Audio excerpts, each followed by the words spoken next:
Budget cuts hurt our children. Budget cuts hurt our children. Budget cuts hurt our children. Budget cuts hurt our children. Budget cuts hurt our children. All right, so good afternoon, everybody.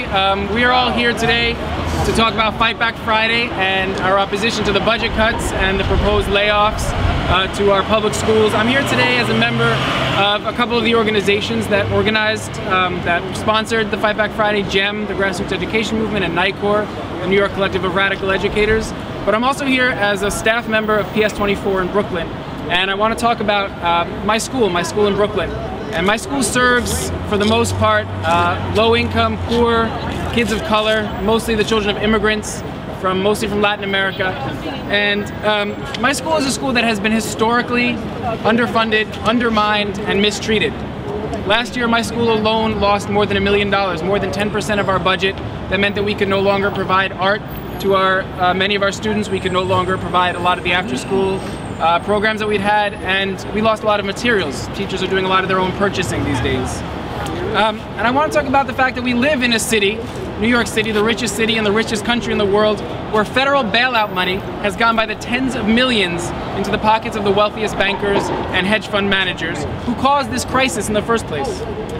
We have a billionaire mayor, and we have a supposedly Democratic governor who takes money apparently from the Koch brothers. And they want to tell us, the teachers, the families, and the students of New York City's public schools, that we have to pay our fair share. That there will be thousands and thousands of teachers laid off this year, and that class size simply has to go up. Class size is going to grow because we have to tighten our belts. Because we cannot ask the wealthy for any more money. Because they need to go buy new yachts and new luxury homes. I want you to imagine a wealthy white family on the Upper East Side with students in private schools where the class sizes are low and where the teachers have lots of experience, as they buy a new summer home this year, and they're very happy about that. And then I want you to imagine my struggling English language learners, the students in my class, as they next year come into a class with 30 kids instead of 25, where they get even less individualized attention than they got this year. And they fall even farther behind, and the so-called achievement gap grows. Apparently, small class sizes are good for wealthy and the privileged in our society, but they're not really a necessity for poor students, for black and brown students in our city. And especially if you listen to the so-called ed reform movement, they'll tell you that all you need is a high-quality teacher, and that you can stick 30 10-year-olds in a room, and those 10-year-olds are going to learn just as well as they would have learned with 15 kids. And I always wonder why Kathy Black and Mayor Bloomberg don't send their kids to a school with 30 kids in a classroom. These layoffs are going to hurt our students. They're going to destroy the lives of many educators who've dedicated their lives to this profession. And our political leaders are going to tell us that we cannot ask any more of the wealthy, but they can continue to ask more of us. Yesterday's march, Day of Rage, and today's actions, where we had 30 schools around the city organize themselves. We had 30 schools that organized, passed out leaflets, got petitions signed, got parents involved, all around the city without the help of anyone but our small organizations. And I feel this movement is growing. This is a movement. And this is a movement that's connecting schools to each other, that's connecting communities to each other, that's connecting groups across the city to each other. And this movement is going to move forward, and this movement is happening because we have realized that they are going to continue to attack us, they are going to continue to take our money until we make them stop. Right. I'm also here as a union member. I'm a member of the UFT, and I'm the delegate at my school. And I'm here to bring a wake-up call to the union leaders of our city. The members are organizing ourselves, and there will be a price to pay for falling asleep at the wheel. We need our union leaders to stop making deals, to stop compromising with crooked politicians. We need to be educated, we need to be organized, and we need to be mobilized. Our union needs to be making the alliances, building the bridges with the communities that we serve.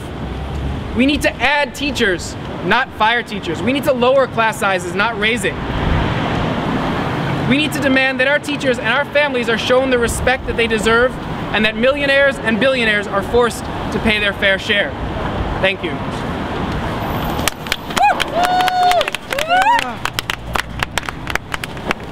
Oh, you have the list. Next is going to be Muba Yalafalani from Coalition for Public Education, a parent here in New York City. Yeah, my name is Muba Yalafalani. I'm a member of the Coalition for Public Education. I'm also a parent of students of the New York City Public School. Also, I'm president of President Council of my district, which is 18. And I'm here to agree that the budget cut that is focusing towards our educational system is fruitful to our students. Our students who we know last school year, over 60,000 of them failed the ELA test, and intervention were not given to them, supposedly because there was no money in the budget. Our students who are struggling and want to succeed, who are willing, who are in the classrooms on a daily basis, wanting to get that extra help and cannot get it because, again, budgets are being cut. There are many other ways that there are other budgets that can be cut. Education should never be one of a budget that should be cut for our children. Our classroom sizes, we know the importance of smaller classroom sizes. We know the importance of having quality teachers in our classrooms. We know the importance of keeping them. The game that is being played, where our mayor is saying he's bringing charter schools into our schools that need so much, our traditional public school that needs so much help, and that they are underutilized, as he's saying. These charter schools are getting all this money from the Department of Education when it should be going into our traditional public schools as needed. So a mixed message is being sent. If the budget has to be cut, if there is no money for our traditional public schools, how are our so-called, as they call it, the charter school being given an opportunity to flourish more than our general public schools? So again, we are saying to the governor, who is sad enough to say has a lot of our mayor, our dictator mayor behavior, believing that our public schools, the children are not worthy to get the right education. And we are going to continue fighting. We are uniting as different groups coming together because we believe in unity, there is strength. And we know that our children one day will say, yes, you fought for us and we eventually will win. That is our belief.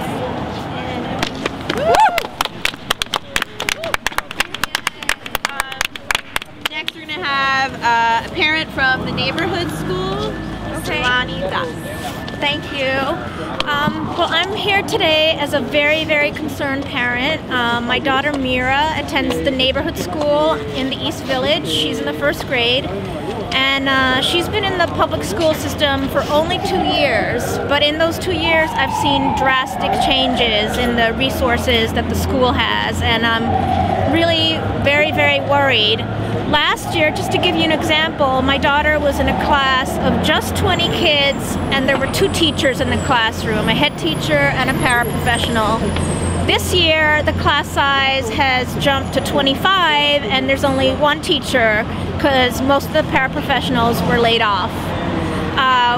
The school has let go of at least 3 special ed teachers, the math coach, a literacy coach, and the art program was cut. Luckily, the PTA stepped in to fund it, but you know, there are a lot of schools out there who don't have active PTAs like we do, and they can't fund things like the art program. So we are one of the luckier schools, but I'm really worried, like if they're gonna cut another $1.5 billion, who are we gonna lose next? I mean, are there gonna be 30 kids in my daughter's class next year?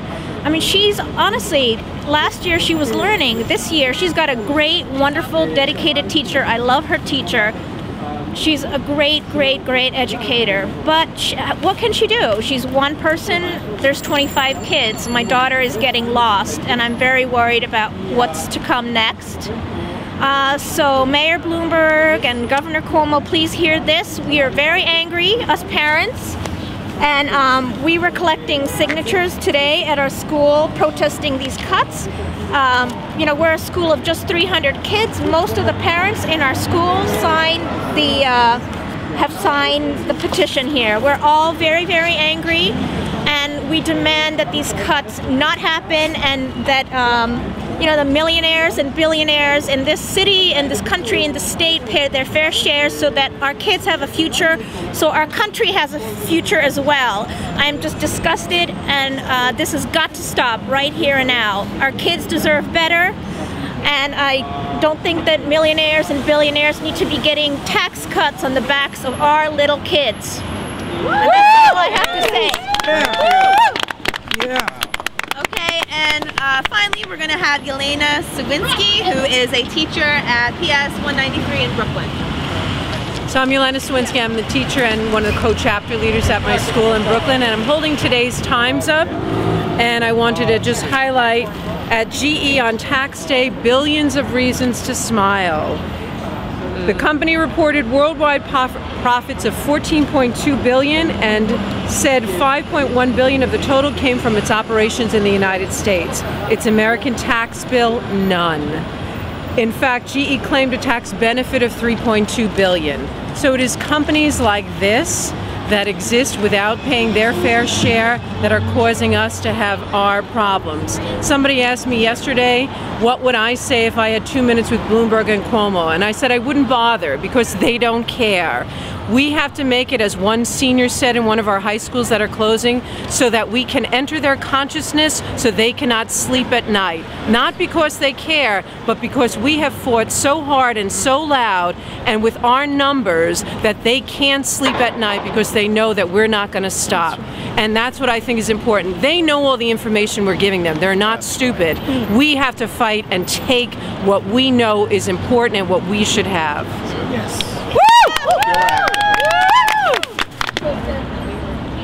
They say budget cuts. We say fight back. They say budget cuts. We say fight back. They say layoffs. We say fight back. They say layoffs. We say fight back. They say privatize. We say fight back. They say privatize. We say fight back. Whose schools? Our schools. Whose schools? Our schools. Whose streets? Our streets. Whose streets? Our streets. Whose schools? Our schools. No more budget cuts. No more budget cuts.